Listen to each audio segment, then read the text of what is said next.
Bonjour et bienvenue dans le ministère de la préparation de l'épouse. Aujourd'hui nous aurons un thème très intéressant, c'est la sanctification. C'est peut-être pas très populaire, mais bon, c'est la parole de Dieu et cette prédication en fait s'intitule « La sanctification n'est pas une option ». Amen. Alors sans plus tarder, allons dans Hébreux, chapitre 12, verset 14. La parole de Dieu dit, recherchez la paix avec tous, d'abord la paix, et la sanctification sans laquelle personne ne verra le Seigneur. Donc, sans sanctification, quelqu'un ne peut pas rencontrer le Seigneur. Amen. Verset 15, il est dit, veillez à ce que nul ne se prive de la grâce de Dieu et qu'aucune racine d'amertume, poussant des rejetons, ne produise du trouble et que plusieurs n'en soient infectés, à ce qu'il n'y ait ni impudique ni profane comme Ésaü qui, pour un mets, vendit son droit d'aînesse. Amen. Là, on a des exemples de personnes qui ne marchent pas dans la sanctification. Les personnes qui ont de l'amertume, ça produit du trouble, de l'impudicité, et ce genre de choses, eh bien, la Bible nous dit que ces personnes-là ne verront point le Seigneur. Donc la sanctification est quelque chose de très important. Amen. Et nous vivons dans des temps très difficiles aujourd'hui, mais la sanctification doit être prêchée. Allons dans 1 Pierre 1,15. 1 Pierre 1,15. 1 Pierre 1,15. Alors ça, c'est une parole, ça m'a pris des années vraiment pour accepter ça. La parole de Dieu dit, mais puisque celui qui vous appelait est saint, vous aussi soyez saints dans toute votre conduite. Selon ce qui est écrit, vous serez saints car je suis saint. Amen. Donc Dieu nous demande la sainteté, de marcher dans la sainteté. Alors c'est un ordre, c'est un commandement, c'est pas une option. Mais si Dieu nous dit de marcher dans la sainteté, c'est qu'il nous donne les moyens de pouvoir y parvenir. C'est un but. Amen. Donc il n'a pas dit soyez à 40% saints, mais il a dit soyez saints car je suis saint. Amen. Et c'est un ordre que nous donne le Seigneur, et nous devons marcher dans ces ordres-là. À l'homme, ça paraît impossible, mais à Dieu tout est possible, et à celui qui suit ses commandements, c'est possible aussi, nous allons le voir. 1 Thessaloniciens 5, 23. 1 Thessaloniciens 5, 23.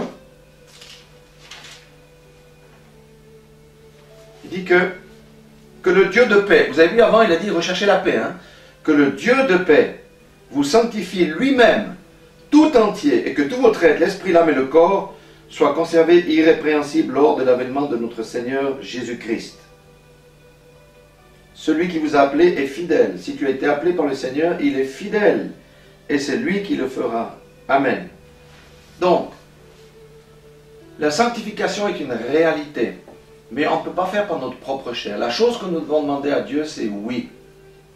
Je désire cette sanctification. Je désire laisser de côté mes vieilles habitudes. Je désire abandonner mes vices. Vous savez que dans la parabole du cep, il est dit que le Seigneur émonde afin que l'on porte beaucoup plus de fruits. On a notre marche. Et on n'est pas parfait en un jour. Mais le Seigneur émonde au fur et à mesure. Mais pour ça, il faut la volonté du cœur. Il faut dire oui au Seigneur pour qu'il puisse faire le travail. Parce que c'est lui qui veut faire. Celui qui marche par la chair ou par la religion va essayer de se sanctifier lui-même, mais il va toujours retomber dans le même péché. Et il n'arrivera jamais, parce que c'est le Seigneur qui le fait. Mais si la personne amène son péché dans le Seigneur d'un cœur repentant et gémit devant lui, Seigneur, ôte ça de ma vie, le Seigneur va le faire. C'est ça la sanctification. Amen. Tout part du désir dans le cœur. Alléluia. Et vous savez que la lecture de la parole sanctifie aussi, ça nettoie, ça purifie. Donc c'est ça qui est vraiment fantastique. Allons dans 1 Jean, chapitre 2, verset 6. C'est une très bonne parole ici. 1 Jean, chapitre 2, verset 6. Il dit, celui qui dit, vous voyez, les chrétiens qui sont en train d'écouter, moi-même, nous disons, hein, celui qui dit qu'il demeure en lui, ça veut dire en Jésus, doit marcher aussi comme il a marché lui-même. Amen. C'est un ordre. Ce n'est pas une option. Nous devons suivre les traces de Jésus-Christ. Ça, c'est le chemin étroit. Beaucoup d'appelés, peu d'élus. C'est le chemin étroit. C'est une décision. Et cette décision passe par la sanctification. Celui qui dit qu'il demeure en lui doit marcher aussi comme lui a marché. Amen. C'est un ordre. Mais on peut le faire. Si on remet tout au Seigneur, le Seigneur nous nettoie, nous purifie, nous émonde et nous marchons droit. Amen. Allons voir ce que dit l'Évangile, Matthieu 5, 48. Il y a aussi une bonne parole ici. Matthieu 5, verset 48. Voilà. Alors ça, c'est une parole qui est vraiment merveilleuse. Mais il faut vraiment l'accepter.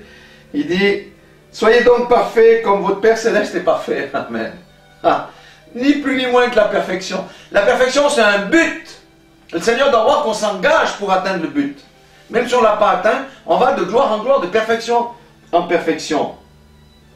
Et comment on atteint la perfection? Vous voyez, le verset 46, il donne quelque chose d'intéressant. Il dit, si vous aimez ceux qui vous aiment, quelle récompense méritez-vous? Ça veut dire que la perfection, c'est aimer ses ennemis. Hein? Les publicains aussi n'agissent-ils pas de même? Et si vous saluez seulement vos frères, que faites-vous d'extraordinaire? Les païens aussi n'agissent-ils pas de même? Vous voyez, c'est la marche dans l'amour. Des choses simples. La Bible n'est pas compliquée. Les hommes compliquent tout. Dieu dit ici, non, aime ton ennemi, prie pour ton ennemi, bénis ton ennemi, salue les païens aussi. Et là, tu marches dans la perfection. Est-ce que Jésus a refusé les païens? Est-ce qu'il a refusé de guérir quelqu'un? Jamais dans tout son ministère. Qu'il soit païen, samaritain, juif. Il a guéri tout le monde. Il n'a pas fait exception de personne. Amen. Donc, soyez parfaits comme votre Père Céleste est parfait.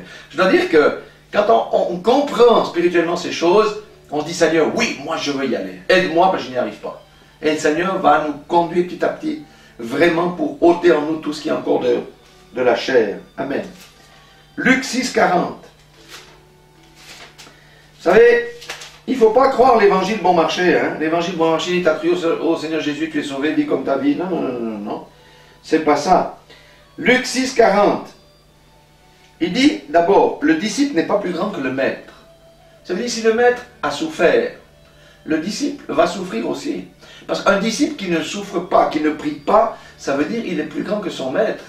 Il ne peut pas avoir la puissance sans passer dans les traces de son maître. Mais il dit ici, mais tout disciple accompli sera comme son maître. Ça veut dire que plus on marche vers la perfection, plus la gloire de Dieu va descendre dans notre vie et les œuvres que nous allons porter vont glorifier le Père. Alléluia!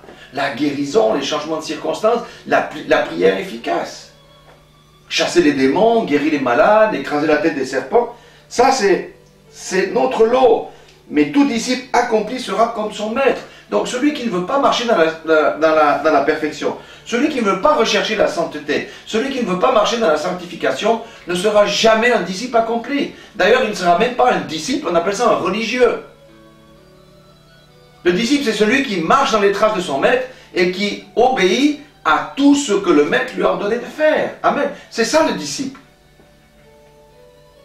Amen. Ni plus, ni moins. Alors la question que Dieu nous pose est, on se situe où aujourd'hui? En tout cas, moi je sais que je veux marcher dans la sainteté, je veux marcher dans la perfection, et le Seigneur va m'aider à y arriver, bien que je ne suis pas encore parfait. J'ai encore des relations des réactions très charnelles.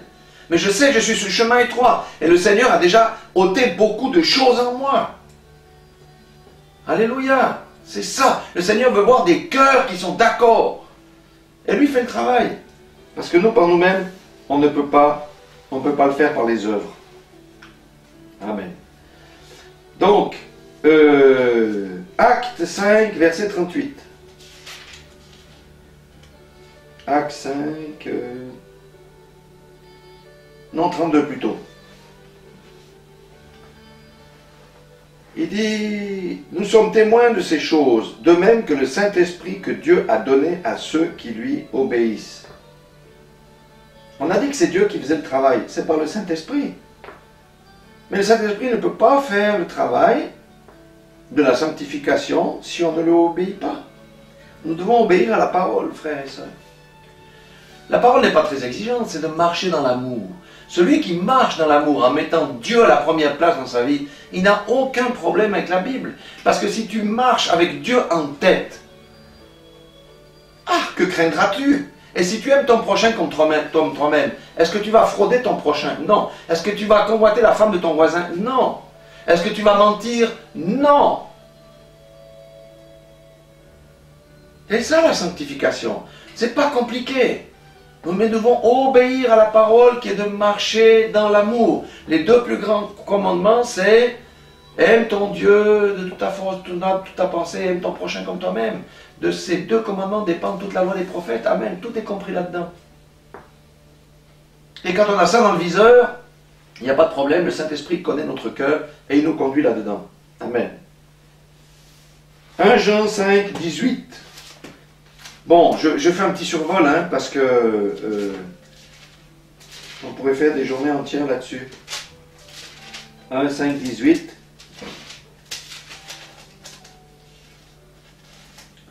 Regardez ce qu'il dit. Hein. On a dit que Dieu exige la sainteté et la perfection.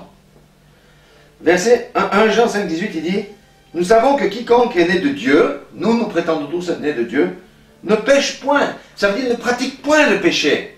Ne vit pas dans l'impudicité. N'a pas de relation sexuelle hors mariage. Non. Ne vit pas dans la fraude, dans la convoitise, dans les désirs mondains. Non. Mais celui qui est né de Dieu se garde lui-même. Comment? En ne commettant pas ces choses-là, en marchant par l'esprit. Et regardez la promesse ici. Et le malin ne le touche pas. Ça veut dire que le diable ne peut pas vous toucher. Amen. Quand on est sur le chemin de la sanctification, de la perfection, de la sainteté, le diable n'a aucun droit sur quiconque. Il ne peut pas. C'est dit ici, et le malin ne le touche pas. Parce qu'il sait qui vous êtes. Rien que le fait que vous prononciez le nom de Jésus quand vous êtes sur ce chemin-là, il fuit. Les démons fuient. Amen. Il faut l'expérimenter pour croire ces choses-là. Amen. Regardons aussi Matthieu 26, verset 40. 41 plutôt. D'accord, 41. Il dit, veillez et priez afin que vous ne tombiez pas dans la tentation. Amen. La sanctification, la perfection, la sainteté passe par la prière. Veillez et priez, vous ne tomberez pas en tentation. L'esprit est bien disposé, la chair est faible, c'est vrai. Si on ne tombe pas dans la tentation, on ne pêche pas. Donc on vit dans la perfection, on vit dans la sainteté. Et c'est la prière qui fait ça. Et la veille, c'est attentif à la parole de Dieu. Faire taire les voix du monde, concentrons-nous sur Dieu. Amen. Et Dieu nous permet de marcher dans la perfection. Et dans la sainteté. Et le malin ne peut pas nous toucher. La parole de Dieu est simple, elle est redoutable, elle est simple. Simplement, nous devons croire ce que la parole de Dieu dit. On va aller voir encore 1 Pierre 2, 21. 1 Pierre 2, 21, voilà. Il dit, c'est à cela que vous avez été appelés parce que Christ a aussi souffert pour vous. Ça veut dire qu'on va aussi marcher dans la souffrance. Le rejet, la moquerie, hein, t'es chrétien, t'es un bigot, tu vas à l'église, hein, la persécution. Il y a beaucoup de chrétiens qui sont persécutés dans le monde aujourd'hui, mais tout le monde s'en fiche. Hein. Christ a aussi souffert pour vous, vous laissant un exemple afin que vous suiviez ses traces. Amen. Nous devons marcher dans les traces de Jésus. Jésus est un homme de prière, Jésus est un homme de jeûne. Toutes ces choses-là ont disparu aujourd'hui. C'est passé où? On doit marcher dans ses traces. Jésus est un homme d'amour. Il est un homme de service. Il est au service des autres. Il n'avait pas de temps pour lui. Tout ce qu'il avait, il a donné. Le Seigneur nous a donné les dons. C'est pour les mettre au service des autres. C'est ça, marcher dans la perfection. Marcher dans l'amour. Marcher dans la sainteté. Amen. C'est pas si compliqué.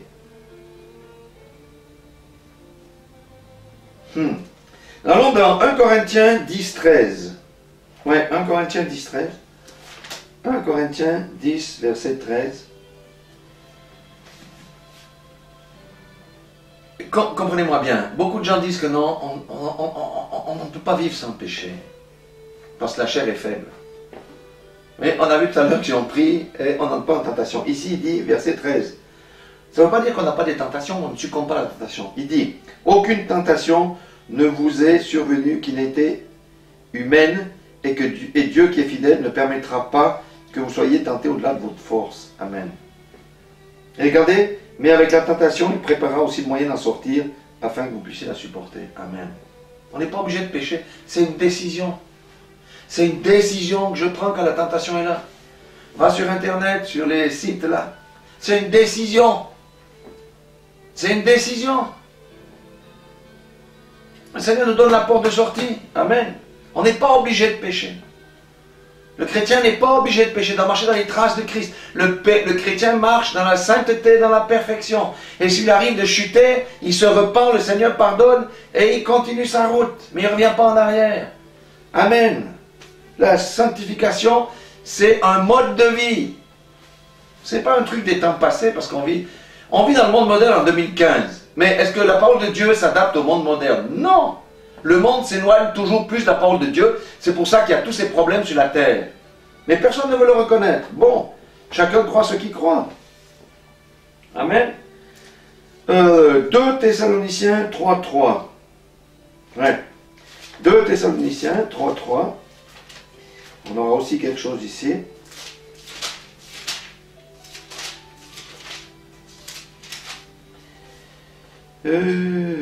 La parole de Dieu dit ceci. Écoutez bien, le Seigneur est fidèle. Il vous affermira. Quand on marche dans la sainteté, dans la perfection, il va nous affermir. Il nous affermira et vous préservera du malin. C'est une promesse. Si je suis sur le chemin étroit, il me préserve du malin. Et c'est moi qui taille en pièces l'ennemi. Et c'est moi qui mets en déroute les hordes de l'enfer. C'est moi. Parce que le Seigneur qui vient à moi est plus grand que celui-là. Là. Amen. Et vous préservera du malin. Amen. C'est fabuleux. C'est fabuleux. Vous savez, il y a aussi une autre parole qui dit dans Jacques 4.7. On dit souvent, résistez au diable et il fuira loin de vous. Le diable, il est bien cité ça. Résistez-moi et je fuirai loin de vous. Mais quand il dit ça, il dit, résistez-moi par la chair. Et il sait très bien qu'il aura toujours la victoire. Mais il omet de citer la première partie du verset où il dit, soumettez-vous à Dieu. Résistez au diable et il fuira loin de vous. Si on est dans l'obéissance, nous résistons au diable de la tentation et il doit partir. Si j'essaie de résister au diable avec ma chair là, je suis cuit. Donc, le Seigneur peut nous préserver du malin, mais il faut être sur le bon chemin. Et on a encore Jean 8, 36, puis après on va clore, je crois, ce chapitre. Jean 8, verset 36. Oh là là, c'est merveilleux ici. Regardez ça. Regardez ce que la parole de Dieu dit. Verset 34. En vérité, je vous le dis. Leur répliqua Jésus. Quiconque se livre au péché est esclave du péché. Si je pêche, je suis esclave du péché, je ne suis pas esclave de Christ. Et si je suis esclave du péché, j'ai les ennuis pour moi. Hein, parce que Dieu sanctionne le péché. Or, l'esclave ne demeure pas toujours dans la maison. Si je suis esclave, je ne vais pas rester dans la maison de Dieu. Non, non, non, non. Le Fils, il demeure toujours. C'est le Fils qui hérite. Mais maintenant, regardez bien. 36. Si donc le Fils vous a franchi, vous serez réellement libre. Amen. Si j'ai accepté Jésus dans ma vie, si je me suis repenti, je me suis converti, je marche dans le désir de la sainteté, de la perfection, je marche sur le chemin étroit, je suis libéré de tous les liens qui me pourrissaient la vie avant. Je suis libéré, parce qu'il est dit, si vous serez réellement libre, si le Fils vous a franchi. Amen. C'est ça la vraie liberté. C'est l'affranchissement, c'est le Seigneur qui nous a franchis des liens de l'ennemi. Et ça, c'est pour nous. On n'est pas obligé de marcher la tête courbée. On n'est pas obligé de marcher dans ces choses-là. Non, non, non. Mais pour ça, il y a une solution, ça s'appelle la sanctification. Marcher dans l'objectif de la sainteté et de la perfection. Renoncer aux œuvres de la chair. Marcher par l'esprit. On a vu là quelques passages. Mais Dieu n'aurait jamais donné un ordre à nous, ses enfants, si on ne peut pas l'atteindre. C'est comme si vous avez un enfant, vous êtes un fanatique de parapente. Et vous dites à votre enfant qui ne connaît rien à la chose, c'est la première fois que vous le prenez sur la montagne, à la piste de collage, vous lui mettez le harnais, tu dis va et lance-toi. Mais il va se tuer. Vous n'allez jamais demander quelque chose à votre enfant s'il n'est pas capable de le faire. C'est la même chose avec Dieu. Dieu nous dit d'être saints, de marcher dans la perfection, et il nous donne les moyens d'être saints et de marcher dans la perfection. Amen. Il faut juste vouloir, frère. C'est une question de volonté. C'est tout. Voilà, soyez bénis. Vraiment que le Seigneur vous bénisse abondamment, que ces paroles résonnent dans votre cœur et que le Saint-Esprit vivifie la parole qui est sortie ce soir pour que vous puissiez comprendre et mettre en pratique et passer à une autre étape. Parce qu'on ne peut pas rester des bébés spirituels toute notre vie. Soyez bénis dans le nom de Jésus. Amen.